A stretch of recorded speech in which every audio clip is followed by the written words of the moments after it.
This is the little precious thing Mamadou gets from his gardens. It keeps him one step away from dehydration. But he's got to get going. The elephant herd have more than 2 months making up the ground.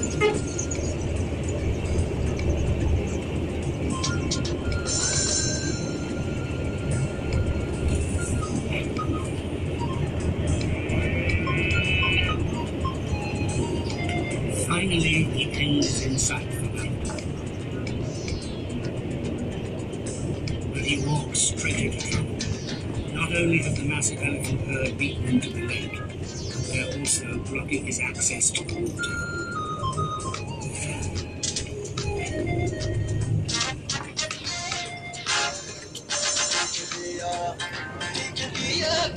Mamadou knows the elephants are in charge, so he's careful not to get too close.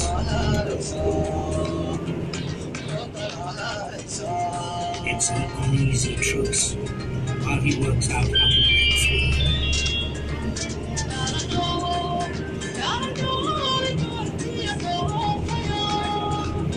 Suddenly, an elephant charges his cows.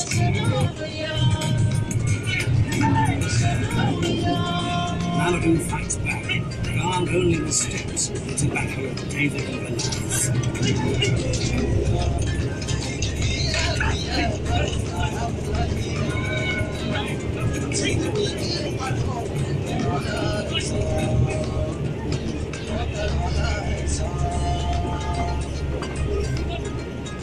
Mamadou's courage has managed to shift over 50 years.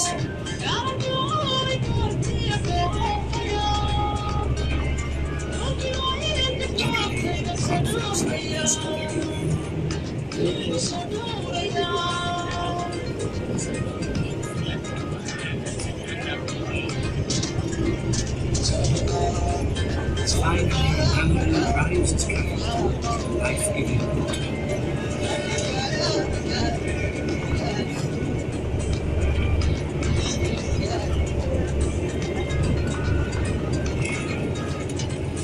The elephants move off and find the last, they too have an opportunity to drink. And even play.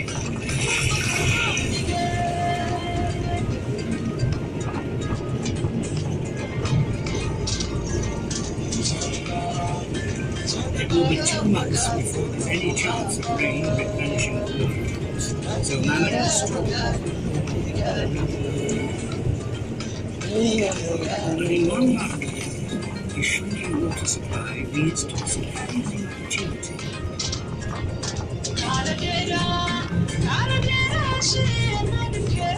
Hundreds of kilometers away along the boundary of Ghana sky, the sapping 40-degree heat has sucked the life out of the rivers of Dogon country, leaving only isolated pools stuffed with screaming fish. The Dogon choose this moment for a desert fishing festival.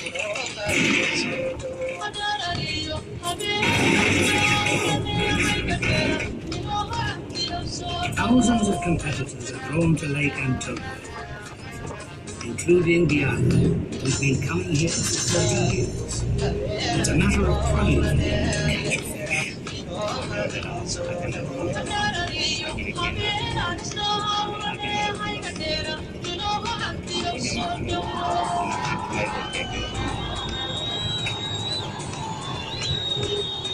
On any other day, fishing is strictly forbidden in the sacred water.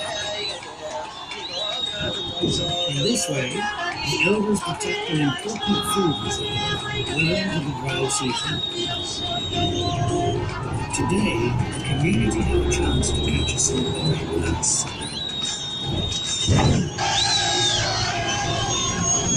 Banks are filling up quickly.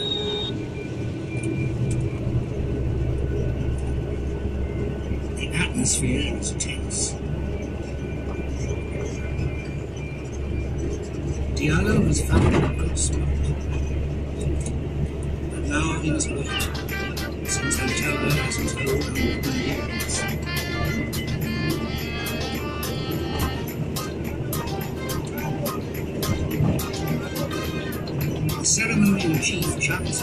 touches on evil spirits. Workers of fishery believed to protect the world against evil.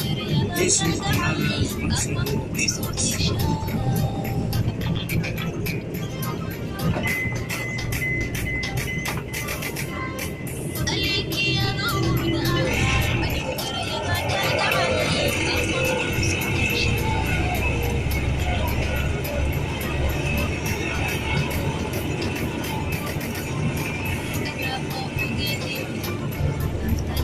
free-for-all quickly becomes a fishing frenzy.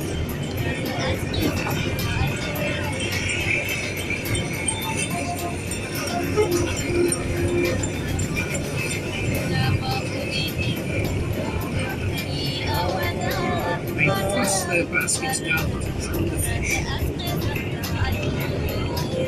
Diana has caught. There's no time to relax.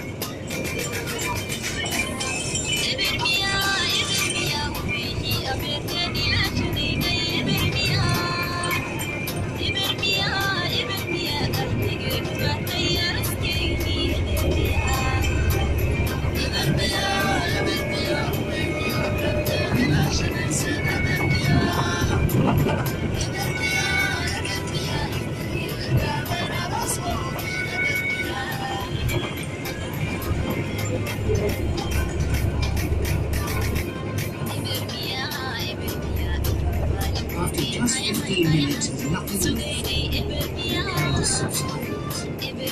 Diana is successful in getting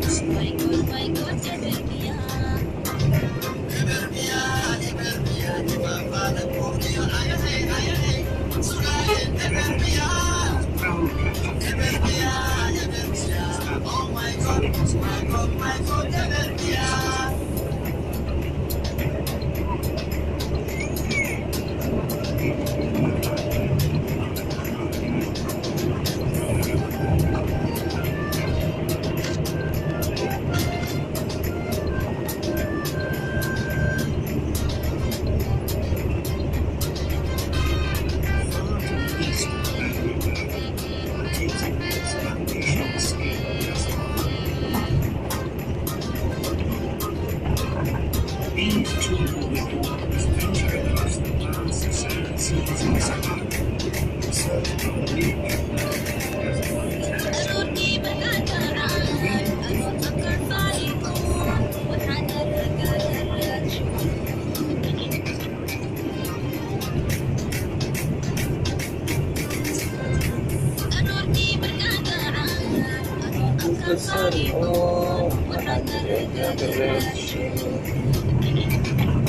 They call this place the tower.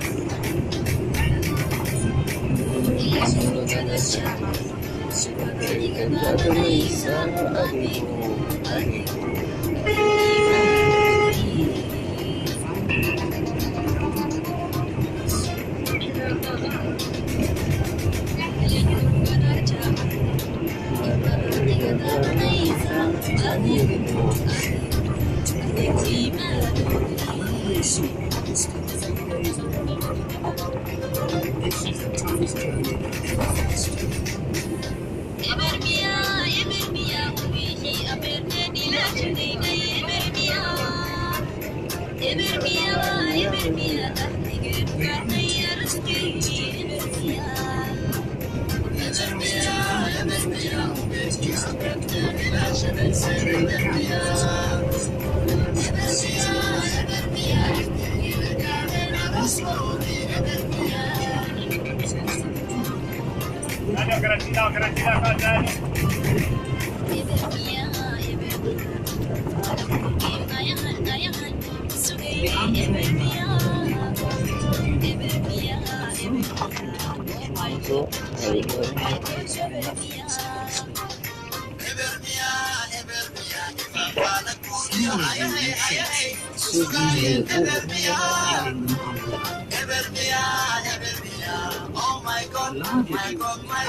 More stable, revealing signs of a much bigger picture. Over thousands of years, prevailing desert winds have blown dunes into long parallel ridges. The only landmark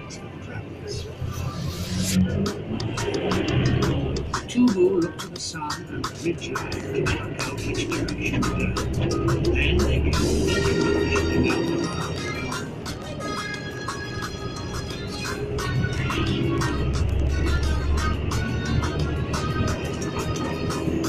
They've been walking for 10 hours in the blazing sun. Rest.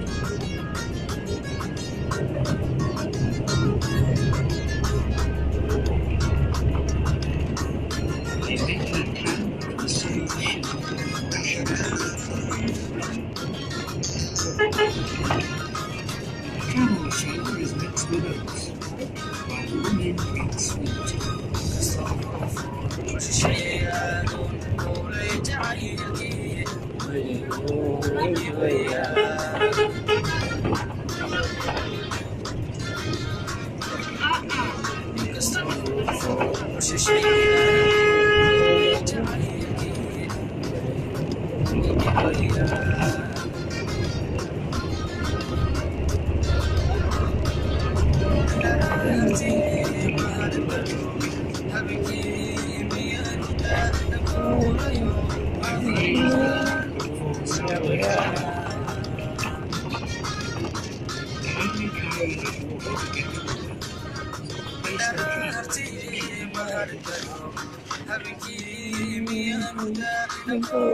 This specialist understanding of nose got up his head. Today only a few options are the best. Only the news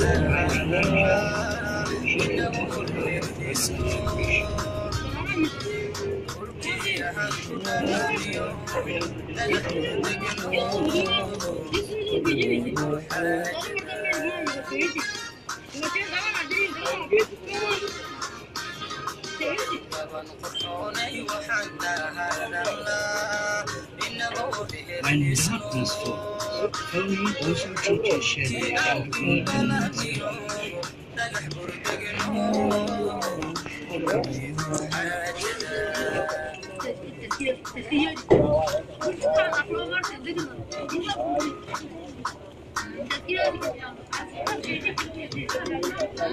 For now, at least, they know they're on the right path.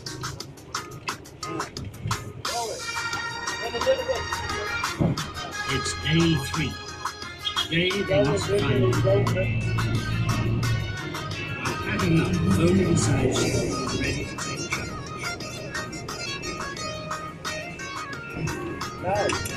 But the world is so big that even if she's only a few hundred meters away, she couldn't see it.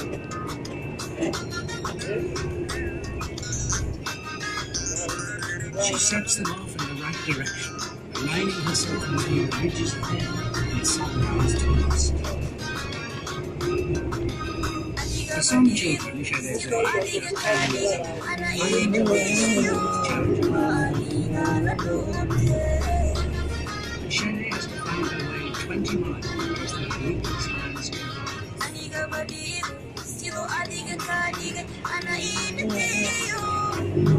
And with her mother's guiding word, she strides forward. After a grueling 12-hour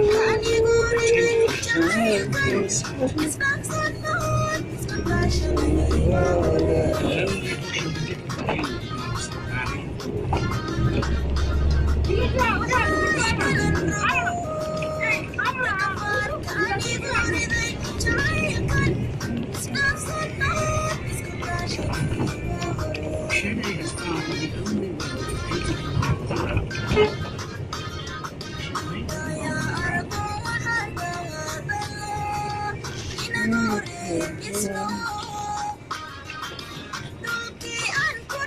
Finally, Shelley can walk to the camp.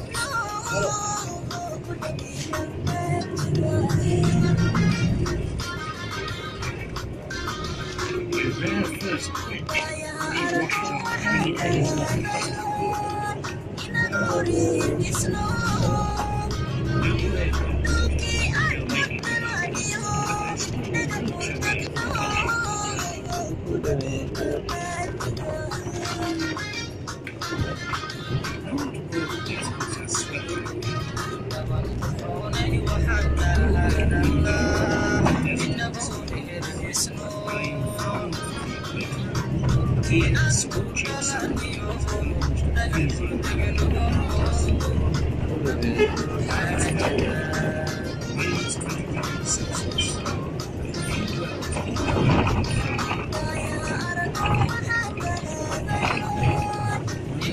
It is such a good idea as here. The snow doesn't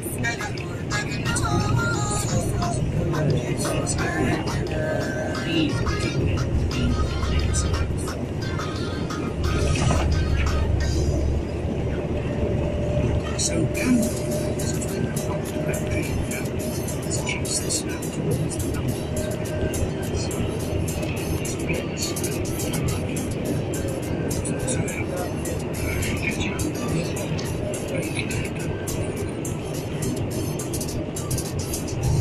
So he and the family set up their winter camp in the foothills. But he's taking the risk. Magnesia are now at the hunting ground of the Mauritius desert friend. And they like nothing better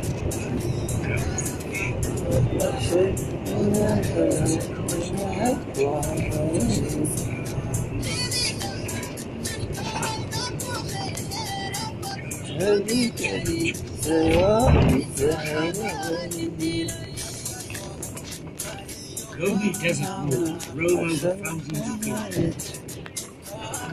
Their keen sense of smell helps them shadow the birds and the Gandalf comes He returns to camp to hear that his son has returned.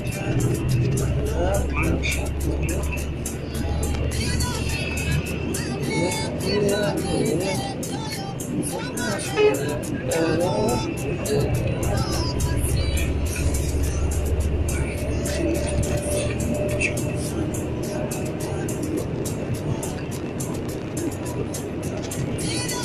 as he lives,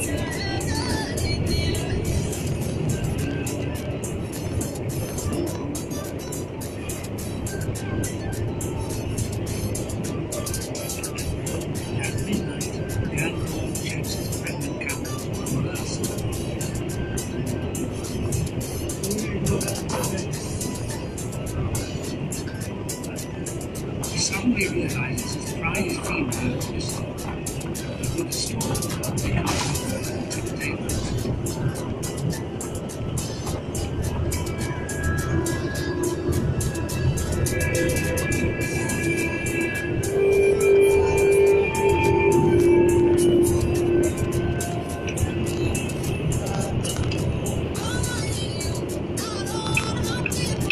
Comes all, the search is on to find out what has become of the car.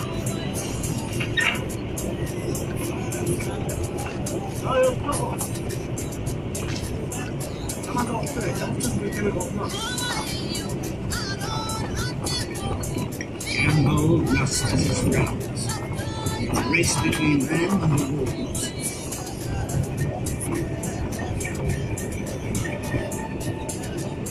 They find tracks.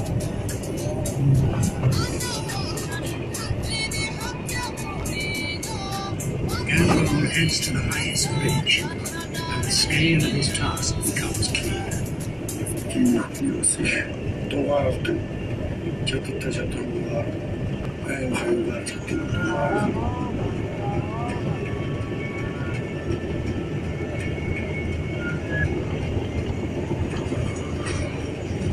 More fresh tracks.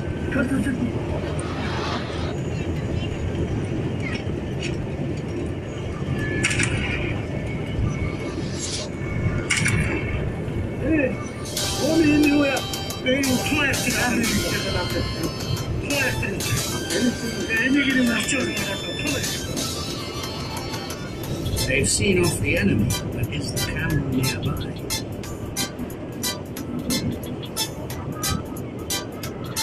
Finally, they see a shape.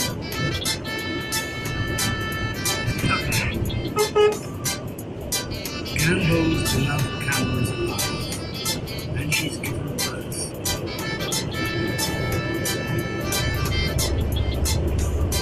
The calf is on the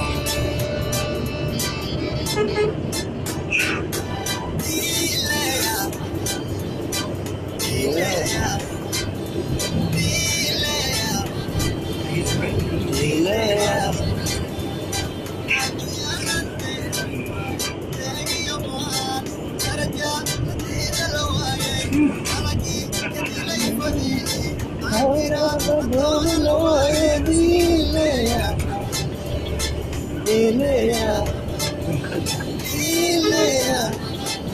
Only a few hours old, the calf is too weak to lift up the camel, so Campbell is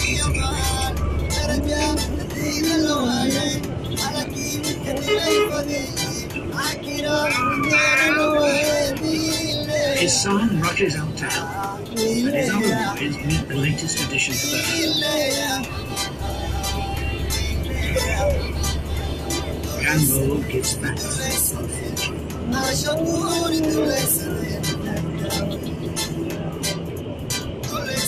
Unlike the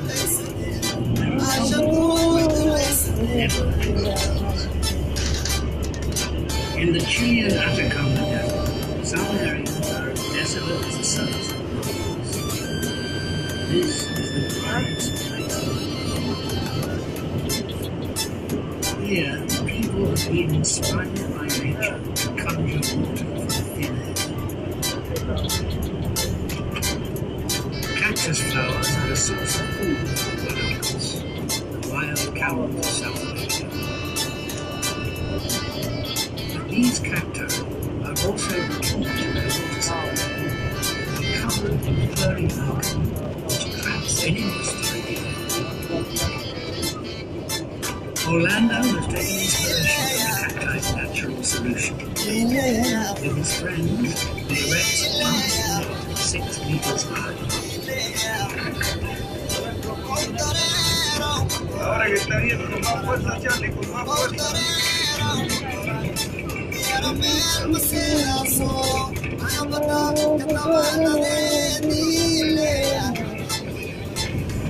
The net's mesh is designed to manipulate the clouds, because in this coastal strip of the Atacama Desert,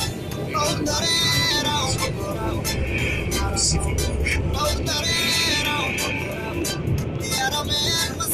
Here, cold sun currents pull the blankets.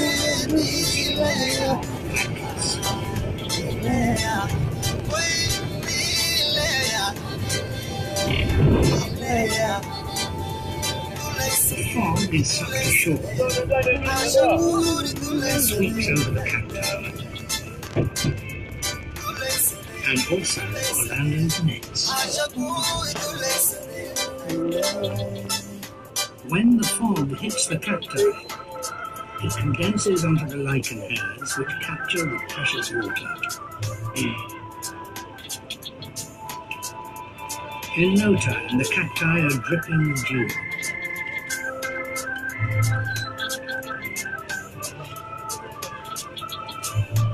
On the nets, the fog does exactly the same. Drop by precious drop, this miracle water is channeled to a reservoir.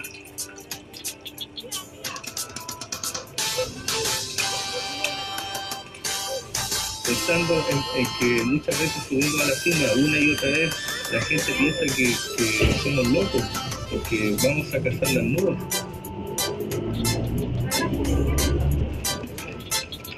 Mira, Charlie, todo está bien, tenemos mucha agua. Each day, these magical nets produce nearly 500 liters of water, which allows Orlando to nurture a few plants in the city. But he...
Wildebeest migration as a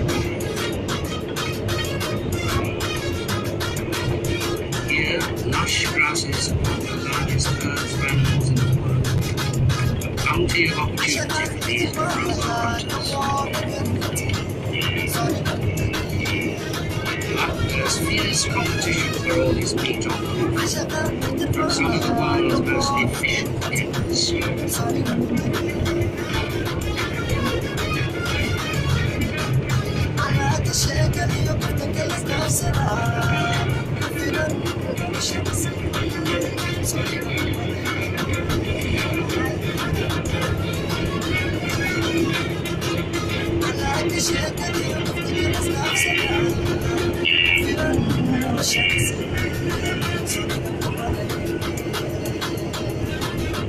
So how do mere humans without fangs or claws, who can't outrun a wildebeest, get along? Rakitas use brains and teeth.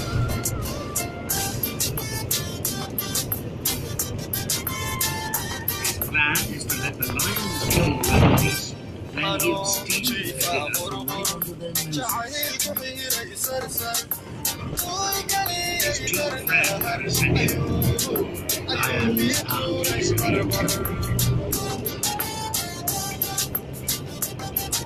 First, Rakita must find the tracks of a lion right on the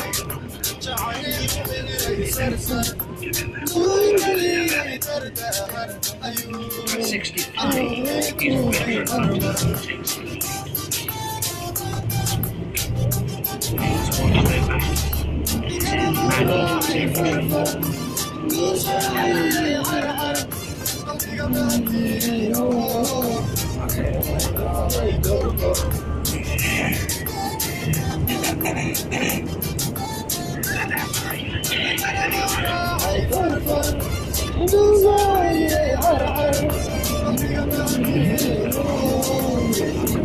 all the signs point to a fresh head nearby.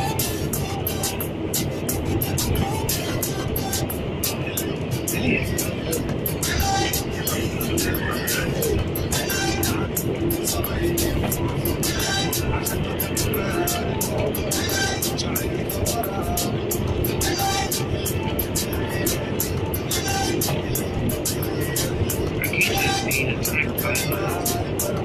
He knows this could attack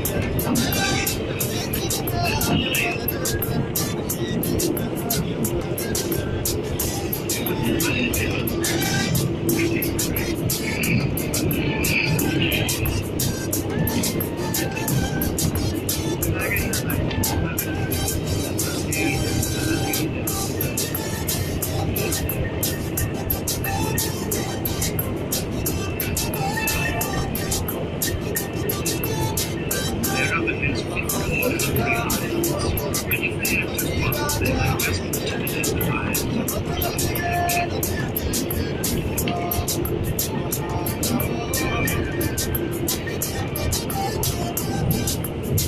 They make them self-confidence and everything.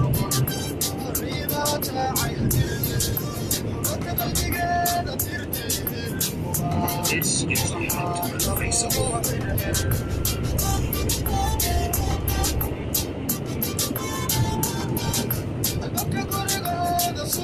Suddenly, the lion is back.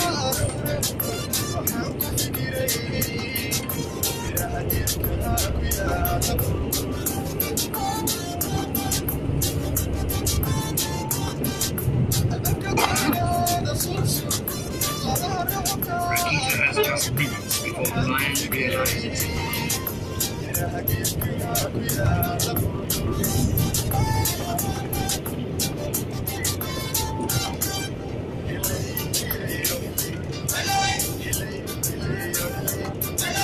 In a matter of seconds, he pushes over to the wildebeest and they meet a hasty retreat.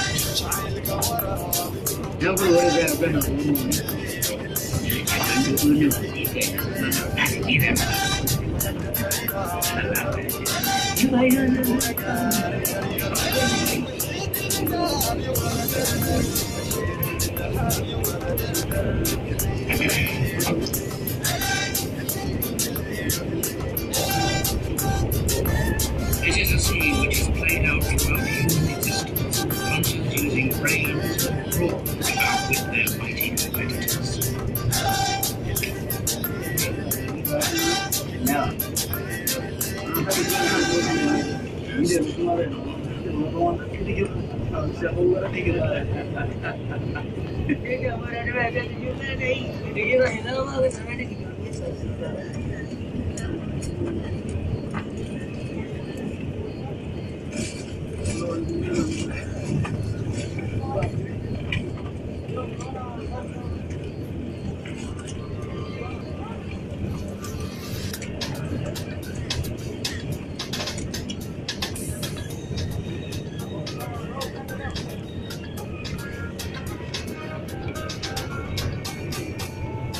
Getting another animal to do the killing for you is clever, but making the kill yourself is an even bigger challenge. At the other end of Africa, on the edge of the Kalahari Desert, lies a much drier grassland, supporting far fewer animals. Their mouths feel unusual. Kum and Now are Yunghausi Bushmen. Kum is a master hunter, one of a handful of Yunghausi who still has skills to hunt big game. So Kum is teaching his apprentice to keep this precious knowledge in mind.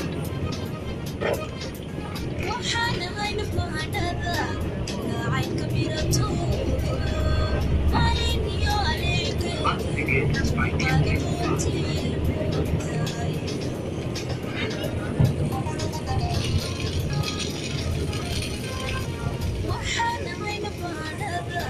They burn the grass from around the only water hole for many kilometers. They know the animals will ultimately come to drink here. And when they do, they have nowhere to hide.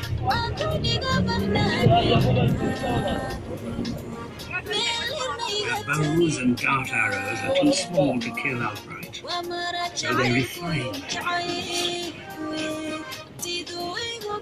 Kum, the master, knows exactly where to find poison. Within this hardened sand shell is a beetle grove. If just one drop of beetle juice gets into the tiniest part, it will kill him. He anoints his arrow with great care.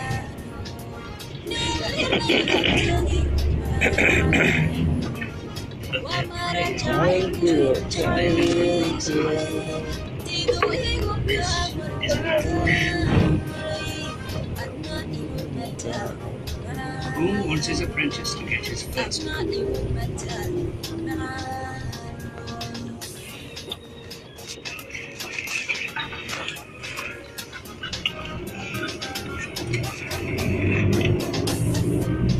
The antelopes are cute here he must learn to move silently without being seen.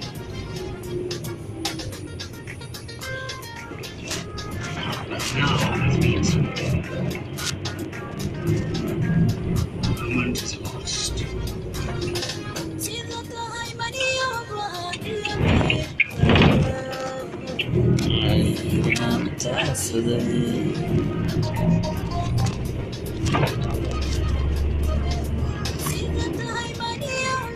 Two days later, the Bushmen are still in their hide, hoping that the Kudu's thirst will overcome them. But they stay away. Then, even the master is not comforted. It's a lie. Suddenly, the hunters risk becoming the hunted.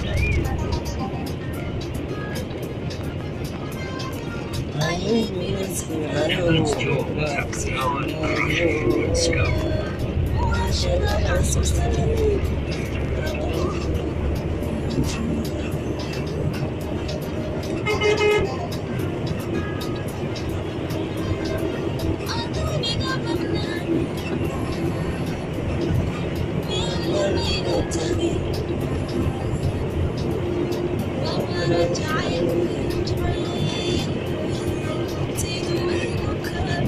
Praying as a soul, now lies in the shadows.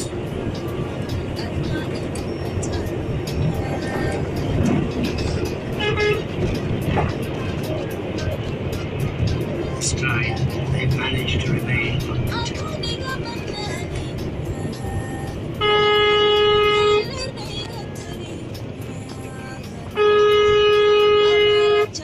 It's day 6 in the hide, and the apprentice is no closer to getting a meal. A new group of Kudu comes. They've got one chance. Both men raise their bows. Bullseye. An arrow has hit home and the Kudu scatter.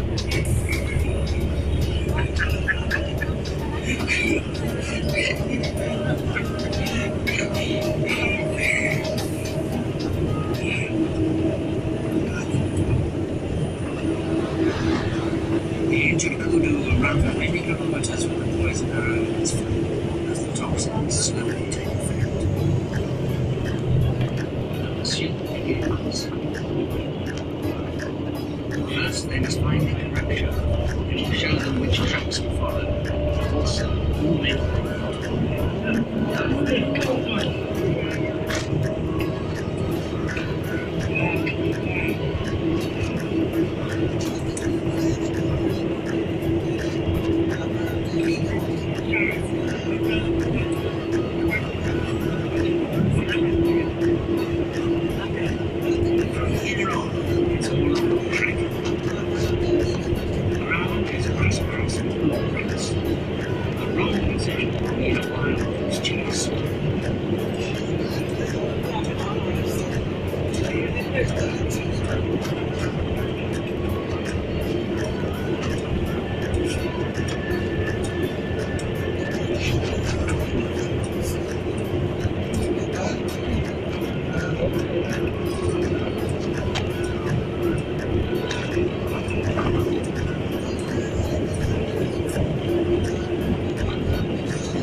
While tracking, the hunters look at the landscape through the eyes of the trail.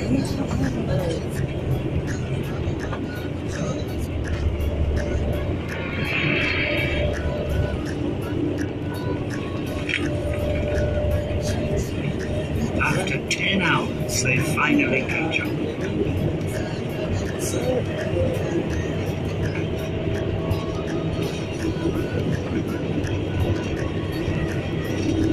The poison has weakened.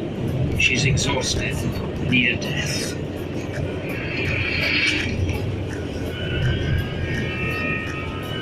Now aims a spear to the heart to deliver a swift end.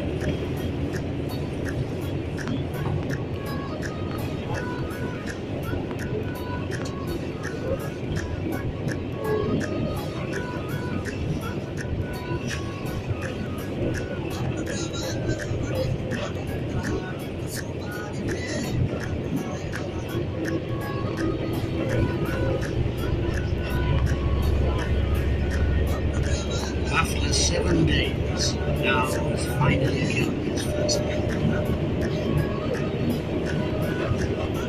Now there is one more person in the world who complies. The meat they'll carry home will feed their village, and every part of the animal will put to use. This burnt landscape today, the grass is incredibly resilient. But the first drops of rain regenerates. And where these rains become floods, grass grows to keep pace with the rising waters. Around the world, many grasslands undergo such extreme seasonal changes, bringing new opportunities, but also lurking dangers.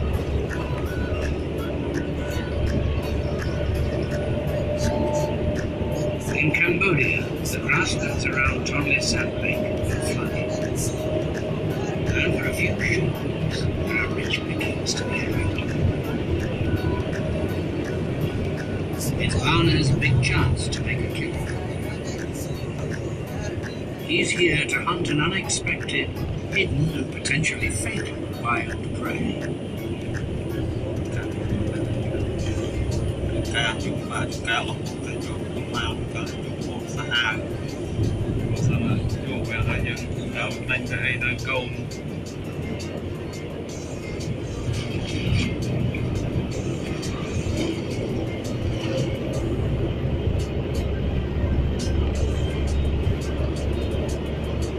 Varna's hunting skill lies in recognizing the difference between an easy meal and a deadly catch.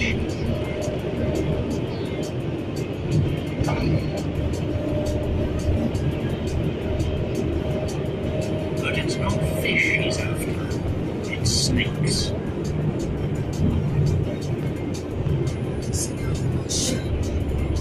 There are many millions of them in this flooded grassland. Most are edible water snakes, some are venomous. If he pulls up a cobra, its bite could kill him. It's a game of Russian roulette.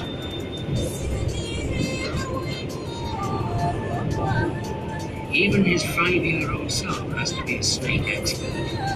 Knowing which is which means survival here. The snakes gather in these huge numbers to hunt the fish which spawn in the submerged grass.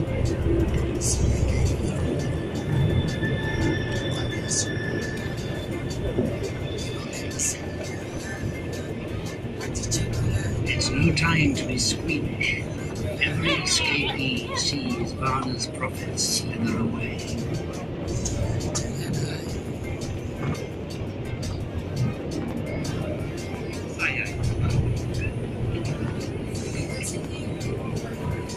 Varna's whole family must get to grips with snakes. For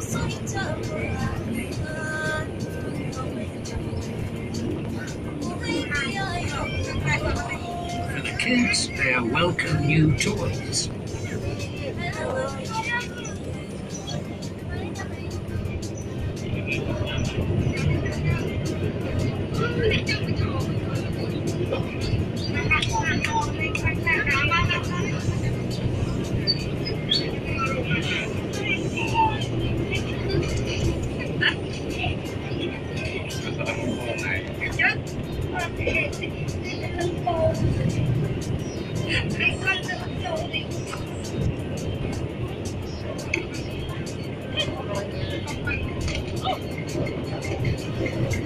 Varna's catch is destined for the biggest snake market in the world. Over 6 million snakes change hands in a matter of weeks.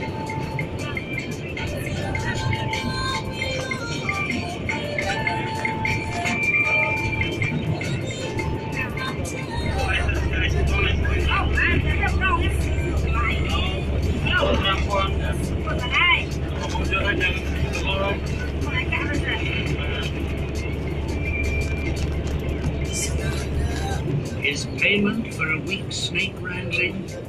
60p.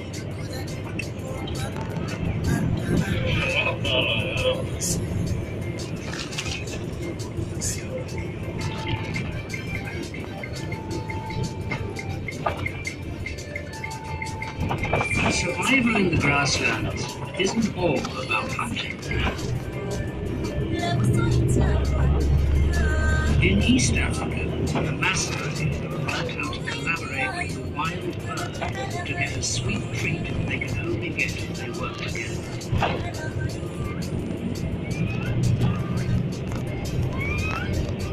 Laitata is whistling to It's a bird that is aptly named.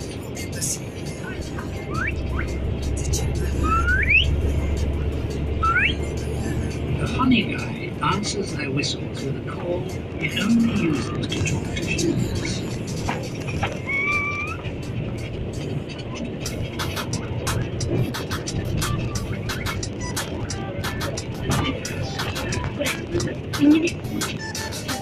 She starts a game of follow my leader.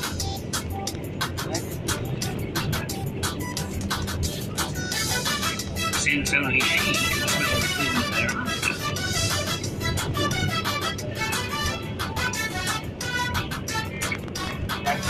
When she's close to the prize, she changes the call, letting them know they're getting closer.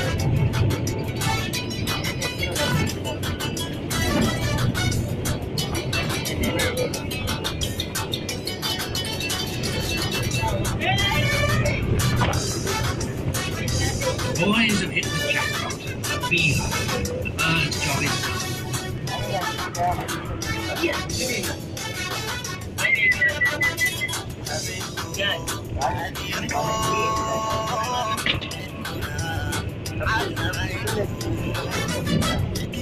They have to fulfill their part of the work, getting the honey out.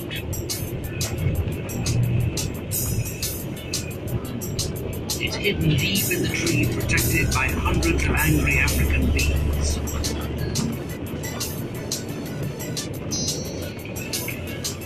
They use smoke to calm them.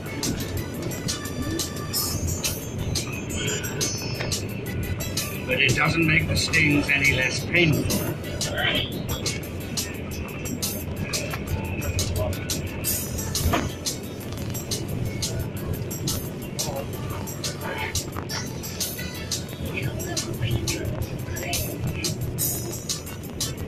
The boys know they have to pay their guide. Honeycomb added.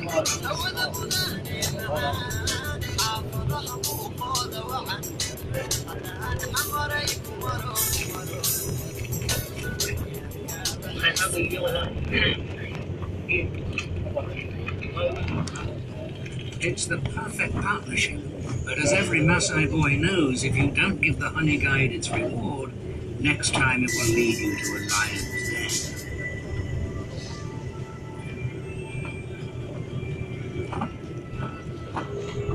So we've learnt how to find food in the wild grasslands, either on our own or with a bit of help from others. But our mastery of the grasslands took a huge leap forward when we learned how to exploit the grass itself. Wheat, maize and rice all started life as wild grasses, which we bred into crops.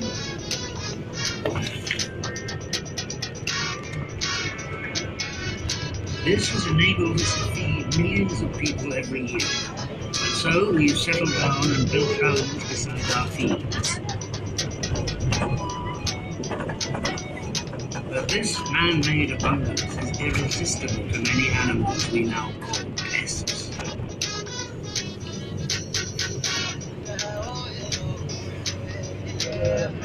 On the African plains, these serial killers come in killing proportions.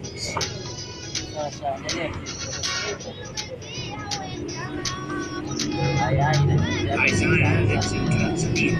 His rice harvest is just days away. He knows an aerial attack is imminent.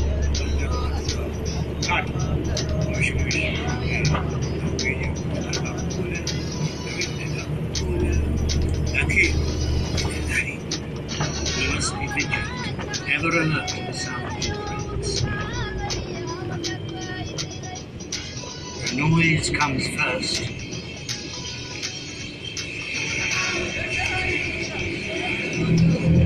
Then the advance party,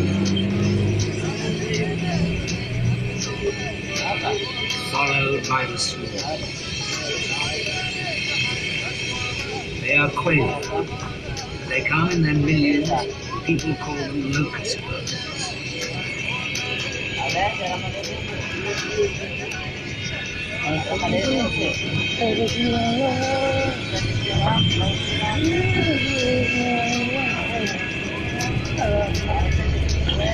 They are the most numerous bird species on Earth. Quails and cranes.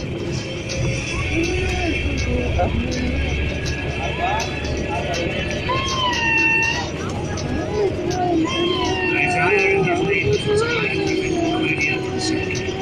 Otherwise the flock would spread away from it.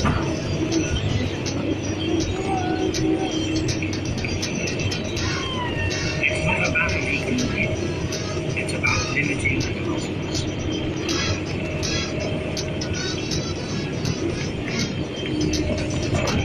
As the seeds ripen, these migrant flocks never stand still. But they do have an Achilles heel. In order to breed, the qualia must stop weaving thousands of nests in tight colonies. This is the farmer's chance to strike back.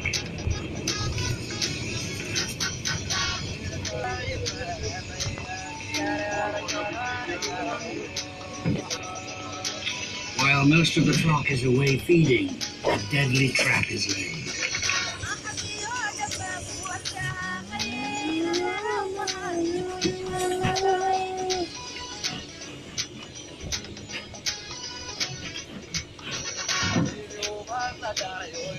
The birds return as dusk falls.